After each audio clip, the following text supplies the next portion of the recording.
모든 상황 속에서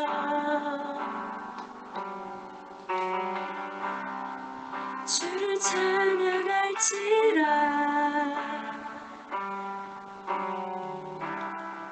주는 너의 큰 상급,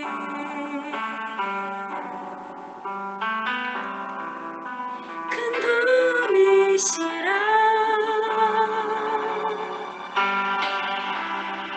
주의 얼굴 구할 때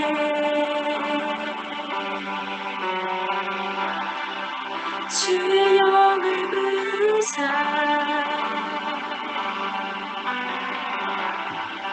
크신 사랑 안에서 주를 보게 하소서.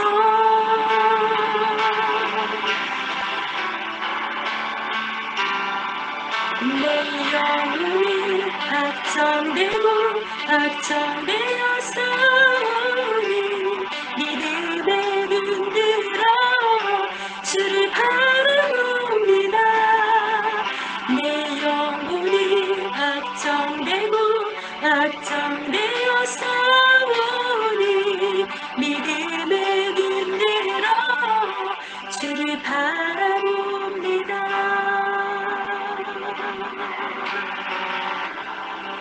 모든 상황 속에서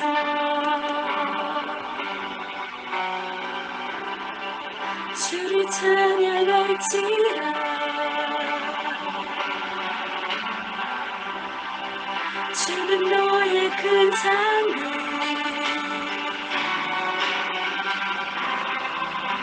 큰 도움이시라.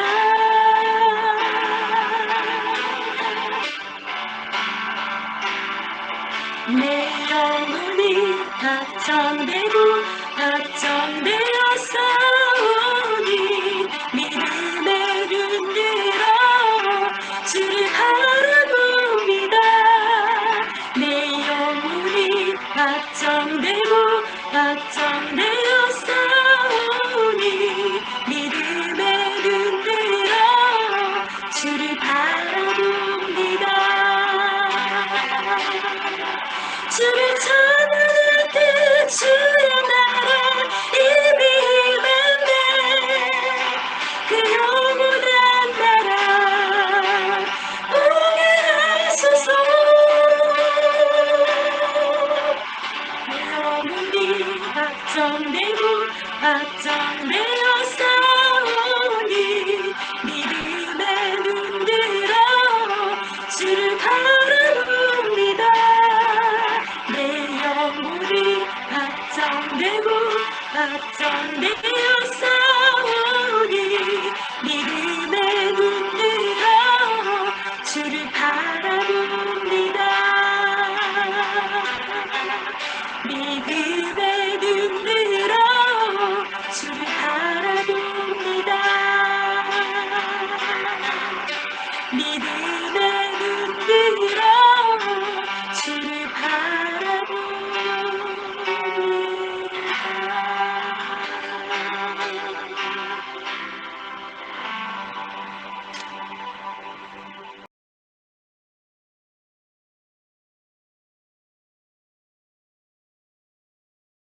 오늘 함께 보실 말씀은 마태복음 20장 1절에서 16절 말씀입니다.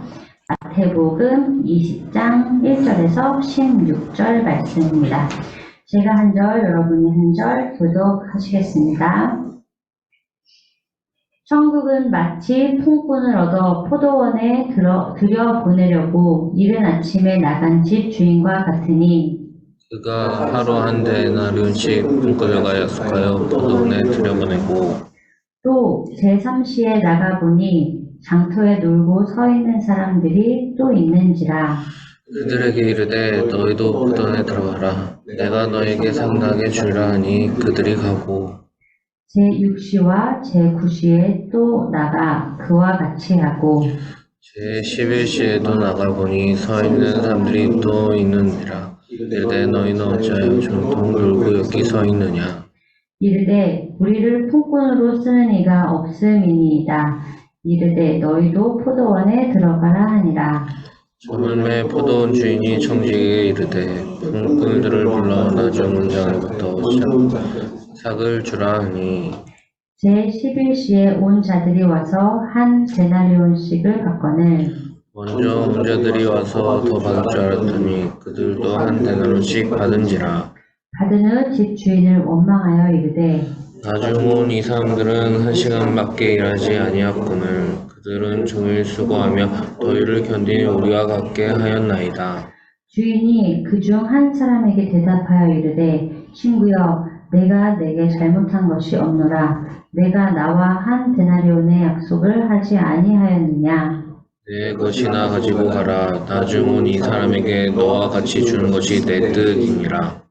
내 것을 가지고 내 뜻대로 할 것이 아니냐. 내가 선함으로 내가 악하게 보느냐. 이와 같이 나중된 자로서 먼저 되고 먼저 된 자로서 나중되리라.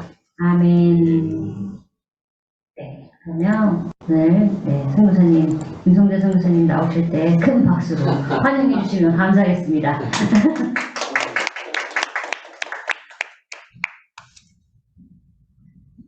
상당히 부담스럽습니다. 제가 이렇게 남의 교회 온 것 같지 않고 그냥 가족인 것 같아요. 되게 잠시만요.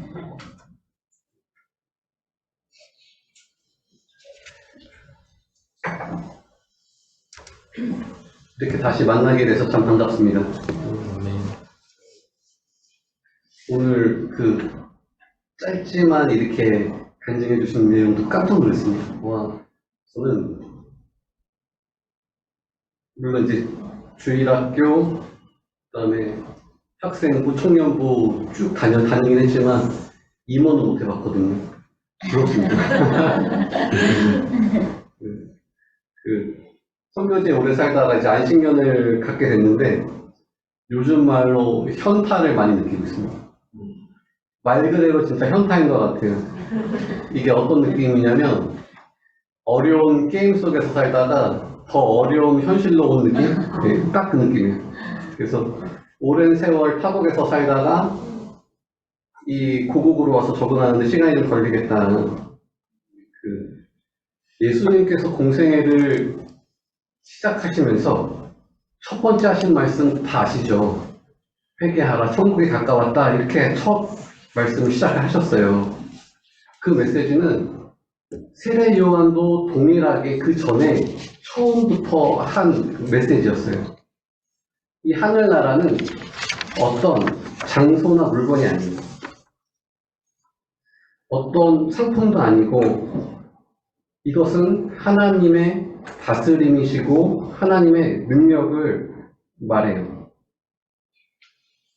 그런데 하늘나라는 누구에게나 동일하게 똑같이 느껴지는 것 같지는 않아요. 누구에게나 똑같이 인식되어지는 것도 아니고 어떤 사람에게는 아주 가까이 다가가기도 하고 어떤 사람에게는 아주 멀리 경험한, 그래서 이거는 참 쉽지 않다는 걸 좀 느끼게 돼요. 성경을 보면 하나님께서는 사람을 외모로 취하지 않으신다라고 말씀을 하시는데 혹시 이 말을 영어 성경은 뭐라고 표현하는지 혹시 아세요? 우리 드러머가 오늘 딱 있으셨어야 되는데. 네. 우리나라 말로는 하나님께서는 사람을 외모로 취하지 않는다 이렇게 번역해 놨는데 그거를 영어로 보면 God does not show favoritism 그래요. favorite 아시죠? favorite. 이거 내가 진짜 좋아하는 거야. 근데 하나님께서는 이 favoritism을 이미 없으시대요. 그런데 인간적인 눈으로 볼 때는 하나님께서 이 favoritism 있으신 게 아닌가라는 생각이 들 때도 있어요. 안 그러세요? 예수님께서는 하늘나라, 하나님의 나라를 비유로 자주 말씀하셨어요. 우리말 번역에는 그 한자로 천국이라고 번역을 했는데 영어 성경에는 Kingdom of Heaven이라고 이렇게 되어 있더라고요. 오늘 본문에서는 이 비유를 다음과 같은 말로 시작해요. 천국은 마치 품꾼을 얻어 포도원에 들여보내려고 이른 아침에 나간 집주인과 같으니 그래요. 이런 예수님의 비유는 당시 그 사람들에게 굉장히 실감났을 거예요. 왜냐하면 그 비유 자체가 그들의 일상이었기 때문에 포도원 수확기에는 많은 노동력들이 필요로 하죠. 큰 돈이 들어도 일꾼들을 불러서 일을 시켜야 됩니다. 이 포도원 주인은 아침 일찍 노동시장에 나가서 일꾼들을 이렇게 불러서 계약도 하고 일을 시키게 됩니다. 노동자의 일당은 한 데나리온이에요. 몇 명을 데리고 왔는지 모르겠어요. 일꾼이 더 필요했는지 주인이 제3시에 노동시간에 다시 나가요. 제3시는 9시죠, 9시. 자, 또 일꾼들을 불러서 포도원에 가서 일을 하게 합니다. 그것으로 끝나지 않아요. 정오와 오후 3시에도 나가서 일꾼들을 불러와요. 그뿐 아니라 오후 5시에도 나가요. 노동시장에서 이렇게 있는 사람들을 보고 왜 당신들은 일하지 않고 이렇게 놀고 있습니까? 묻습니다. 그러자 이 사람들이 우리를 일꾼으로 써주는 데가 없어요. 이렇게 대답을 해요. 이 대답을 들은 주인은 그럼 너희들도 와서 포도원에서 일하자. 그래. 정말 말도 안 되는 상황이죠. 오후 5시에 온 사람은 일할 시간이 1시간밖에 없어요. 이럴 정도로 포도원에 일이 많았을까요? 아니면 이 포도원 주인이 이 노동자의 노동 문제와 소득 문제에 엄청나게 관심이 있었을까? 8절부터 이 비유의 후반부가 이어지고 있어요. 주인은 포도원 회계 담당자를 시켜서 노동자들의 일당을 지급하게 했습니다. 순서는 나중에 온 사람부터 이렇게 돈을 주게 되었는데 오후 5시에 와서 일한 그 사람들에게 한 데나리온을 주었어요. 거기 모였던 사람들이 모두가 깜짝 놀랐어요. 어떻게 1시간 일한 사람에게 하루 품삯을 줄 수 있지? 만약에 반 데나리온만 주었어도 이 사람들은 너무너무 감지덕지하고 감사했을 텐데 이제 먼저 온 사람들은 그 모습을 보면서 우리는 훨씬 더 많은 돈을 받겠구나 아마 기대했을 거예요. 그런데 모든 사람이 동일하게 한 데나리온을 받았어요. 그리고 그러자 그들은 주인을 원망해요. 돈도 돈이지만 자기들이 무시당했다고 생각했을지도 모르겠어요. 12절에 이렇게 되어 있는데 나중 온 이 사람들은 1시간밖에 일하지 아니하였거늘 그들을 종일 수고하며 더위를 견딘 우리와 같게 하였나이다. 그래. 우리가 이 땡볕에서 정말 하루 종일 고생을 했는데 우리와 저 사람들 어떻게 같이 취급하세요? 굉장히 논리적이죠. 10시간 일한 사람과 1시간 일한 사람을 품삯을 똑같이 준다면 당연히 더 많이 일한 사람이 불평할 수밖에 없습니다. 앞으로 이 포도원에 일하러 오지 않거나 아니면 기회를 봐서 나중에 조금만 일하고 많이 받아야지 하는 생각을 할지도 모르겠어요. 오늘의 상황으로 좀 바꿔서 이렇게 상상을 해봐도 좋을 것 같아요. 정규직과 비정규직 이 두 그룹에게 사장이 똑같은 월급을 준다면 아니면 하루에 8시간 일한 알바와 1시간 일한 알바에게 동일한 하루 일당을 준다면 당연히 불평이 터져 나올 거예요. 13절부터 포도원 주인의 답변이 나와요. 자기는 잘못한 게 하나도 없대요. 온종일 일한 사람과 맺은 계약대로 했기 때문에 위반한 게 하나도 없어요. 주인이 볼 때는 10시간 일한 사람만이 아니라 1시간 일한 사람도 역시 그들의 가족을 부양해야 되는 그 하루 일당이 필요한 사람들이었던 거예요. 포도원 주인에게 불평을 쏘아놓는 이들은 자기보다 못한 사람들을 자기가 똑같이 대하고 대우를 해준다는 것에 주목을 했고, 이 주인은 모든 사람이 똑같이 한 데나리온이 필요하다는 사실에 주목한 것입니다. 세상을 바라보는 눈이 완전히 달랐어요. 돈과 경쟁, 승리, 이것에 마음을 두는 사람이 있고, 삶 자체에 마음을 두는 사람이 있는 것입니다.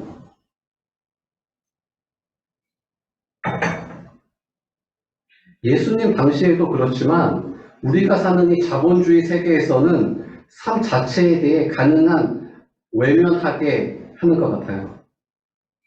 우리가 사는 이 세상에는 완벽한 경제 시스템도 없고 정치 시스템도 없지만 그나마 자본주의가 민주주의에 가장 가깝고 그나마 민주주의도 완벽하진 않지만 가장 덜 파괴적인 정치 시스템이 있기 때문에 그렇게 믿고 그 속에서 생존하려고 애를 씁니다. 저 역시 국내에 들어오면서 이 냉혹한 현실들을 직면하게 되는데 여기에서 살아남아야 하는 숙제도 있지만 한편으로는 완전하고 완벽하신 하나님과 하나님 나라에 대해서 묵상을 하게 됩니다.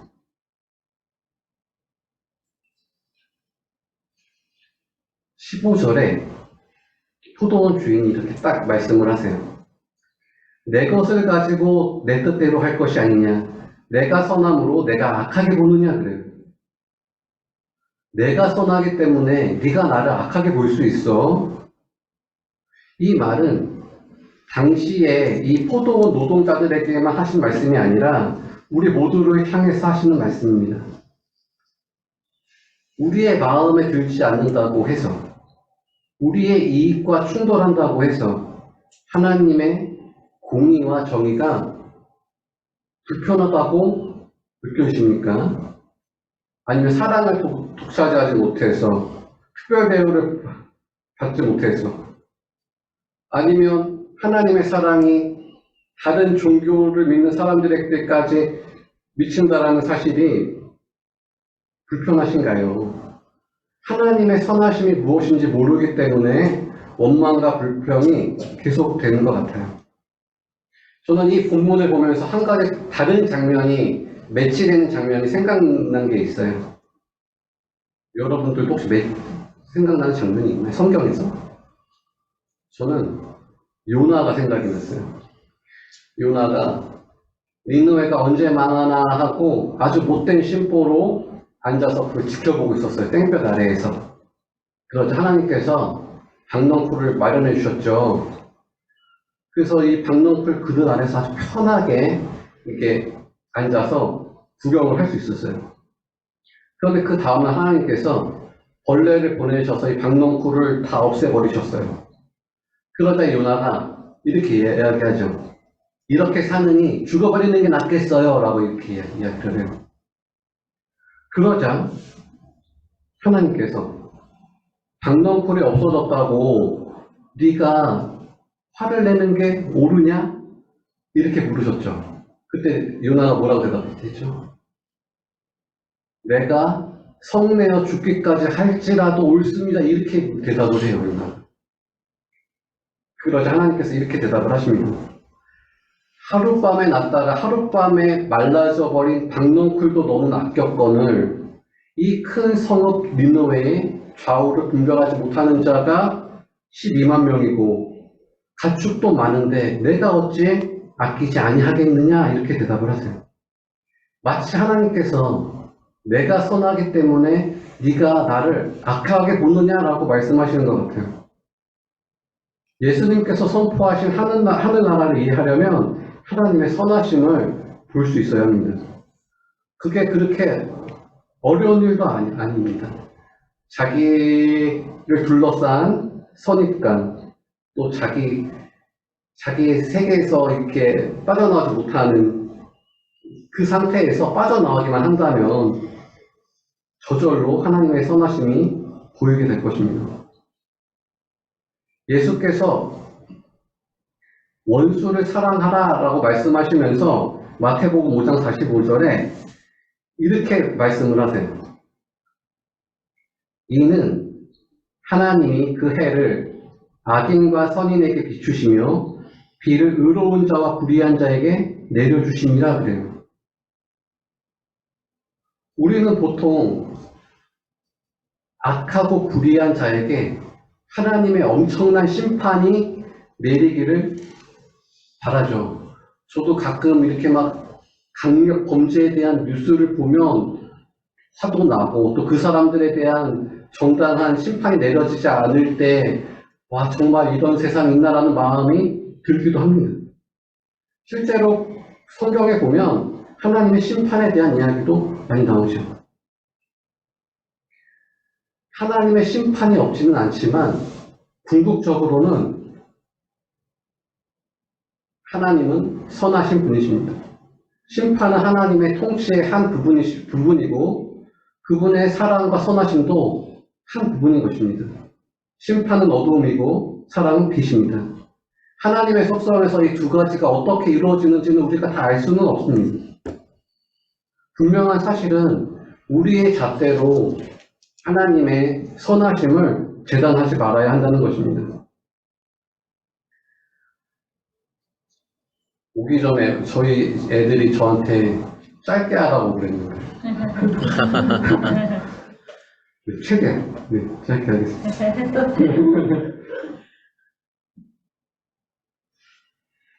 실제로 악과 불의를 행한 사람이 용서를 받는다고 해서 그 사람이 쉽게 변하는 것도 아니죠. 오히려 그걸 이용해서 더 악해지기도 하고 자기의 그 악한 모습을 버리지 못하는 경우가 더 많이 있는 것을 보게 됩니다. 그런 게 세상이 돌아가는 원리이기도 하고요.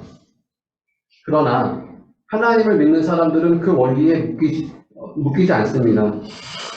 오히려 하나님의 완전하시고 선하신 것을 온 힘을 다해서 의지합니다. 왜냐하면 우리가 세상의 불의를 바꾸는 것이 아니라 하나님이 바꾸신다는 것을 믿기 때문입니다.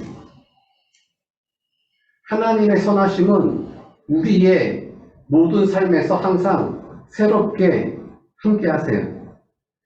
기쁠 때나 슬플 때나 하나님의 선하심은 줄어들지 않습니다. 내가 원하는 적정 수준의 경제 수준을 유지해야지만 행복한 것이 아니라 가난해도 하나님과 함께 한다면 하나님의 선하심을 경험할 수만 있다면 행복할 거예요. 외모가 엄청나게 예쁘고 멋있어야지만 행복한 게 아니라 내 모습이 어떻던 건지 상관없이 삶이 즐겁고 행복할 수 있는 이유는 하나님께서 선하시고 그 선하신 하나님이 나와 함께 하시기 때문입니다. 그래서 예수님께서는 무엇을 먹을까 마실까 입을까 걱정하지 마라. 하나님 나라와 그 일을 구해라. 그리하면 너의 필요한 모든 것들을 아시는 하나님께서 나머지 것들 다 채워주실 거야. 이렇게 말씀하시는 것입니다. 그런데 우리가 살면서 내 안에 갇혀서 살기 때문에 또 내 안에 폐쇄되어져 있는 어떤 부분 때문에 하나님의 선하심을 놓칠 때가 많이 있습니다. 복음서에 나오는 대표적인 사람들은 이제 바리새인과 율법 학자들인데 그들은 굉장히 엘리트 집단이었고 굉장히 사회적으로 높은 위치에 있는 사람들이었습니다. 어떤 모임에 가도 항상 상석이 준비되어 있었습니다.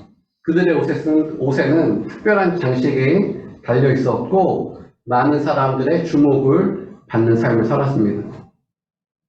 그들은 죄인이나 세리들과 어울리는 예수님을 도저히 받아들일 수 없었어요. 그런 일은 율법에 어긋나기 때문에.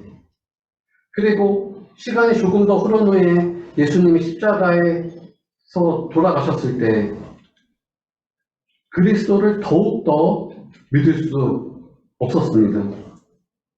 이 바리새인들이 엄청나게 위선자라는 말이 아니에요. 자기 세계에 자기 패러다임에 완전히 갇혀서 있었던 사람들이에요. 자기 세계 안에 갇혀서 살면 하나님의 선하심이 눈에 들어오지 않고 오히려 화가 납니다. 우물 안에 개구리처럼 말이에요. 우리가 어떻게 이런 하나님의 선하심을 볼 수 있을까요? 자기 폐쇄에서 빠져나와야 합니다. 우물 안에서 밖으로 나와야 되는 것입니다. 제가 선교지에 있다가 한국으로 오면서 이런 걸 좀 많이 느꼈어요. 단순히 저개발 국가에서 살다가 발전된 나라에 와서 좋은 환경, 이런 그 환경의 차이가 아니라, 여러분들 그 매트릭스 영화 아시죠? 저랑 세대가 비슷하신 것 같은데 아닌가요? 제가 좋아하는 영화 중에 하나가 매트릭스인데, 매트릭스 영화 같이 지금 내가 있는 공간 그 너머에 다른 공간이 실제한다는 것, 이 느낌이 굉장히 강하게 다가왔어요. 하나님 나라도 그렇구나. 아마 우리 모두는 이제 플라톤의 동굴의 비유를 잘 알 텐데, 대대로 동굴 안에만 갇혀 지내는 종족이 있었습니다. 그들은 동굴 안이 모든 세계라고 생각을 했어요. 습기, 답쥐, 곰팡이, 그림자, 이것들이 그들의 전부라고 생각을 했고, 그들에게는 동굴 밖으로 나가선 절대 안 된다라는 규범이 있었습니다. 그런데 어느 날 어떤 사람이 우연히 동굴 밖으로 나가게 됐고, 동굴 안과는 완전히 다른 세계가 있다는 것을 경험하게 돼요. 그리고 다시 돌아와서 자기 종족에게 이 밖에는 완전히 다른 세상이 있어 라고 외치게 됩니다. 그러자 그 종족 사람들이 재판을 열었어요. 아, 얘는 미쳤구나. 화형을 당했고 다시 동굴은 조용해졌습니다. 자기 세계에서 빠져나오는 것도 정말 쉽지 않은 것 같아요. 그리고 자기 세계에 빠져서 살고 있다는 것도 잘 모를 때가 너무 많은 것 같아요.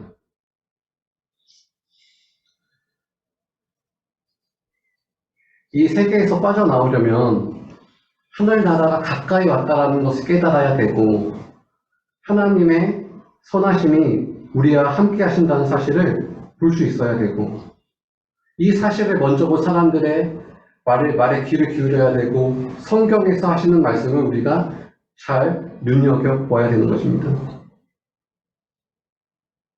아까 잠깐 말씀해 주셨을 때 이렇게 계속 하나님께 기도했을 때 하나님께서 이렇게, 제가 한국말이 요즘에 진짜 방언하는 영어도 못하고 한국말도 못하고 요즘에 아주 바보가 된 듯한 느낌인데 주셨다고 했는데, 어떤 결정적인 순간이 우리에게 다가올 것 같아요. 한 예를 들면 성경의 이사야는 예루살렘 성전에서 이렇게 그 다음과 같이 노래를 했죠. 거룩하다 거룩하다 거룩하다 만군의 여호와, 그 영광이 온 땅에 충만하다. 여호와의 영광이 온 땅에 충만하는 그 장면을 본 사람이 몇이나 될까요? 제가 맨 처음에 하나님께서는 페이버리티즘이 있으신 것 같다라고 이야기를 했잖아요. 그런 것 같아요. 어떤 사람은 정말 온 땅에 충만한 하나님의 영광을 본 사람도 있고, 어떤 사람은 정말 하나님께 부르짖어 기도했을 때 방언을 받기도 하고, 어떤 사람은 하나님 나라를 정말 가까이 느끼기도 하고, 하나님께서는 본인이 특별하게 편애하는 사람만 은혜를 베풀어 주신 것이 아닐까라는 마음이 들 때도 있죠. 여러분들은 안 그러신가요? 저는 가끔 그런 생각을 해요. 어떤 목사님들은 정말 신실하게 목회를 하고 기도와 말씀으로 이렇게 목회를 해도 교회는 전혀 숫자적으로 부흥되지도 않고 너무 어려운 경우도 있고, 어떤 목사님들은 정말 헛소리 하는데도 교회가 너무너무 커지는 경우도 많이 있고, 꼭 목회자뿐만이 아니라 일반인 중에서도 그런 경우를 굉장히 많이 보면서 하나님께서는 편애하시는 하나님이 아니실까라는 생각이 들기도 하지만, 그건 정말 인간적인 마음이고요. 그런 인간적인 마음을 내려놓고 오늘 본문에서 분명히 말씀하고 계신 그 선하신 하나님을 우리가 신뢰하고 임마누엘이신 예수 그리스도께 한 걸음이라도 가까이 가면서 하나님의 은총이 무엇인지, 또 하나님의 은혜 앞에, 하나님의 선하심 앞에 사는 것이 무엇인지 경험하면서 살 수 있는 저와 여러분이 되시기를 축원합니다. 기도하겠습니다.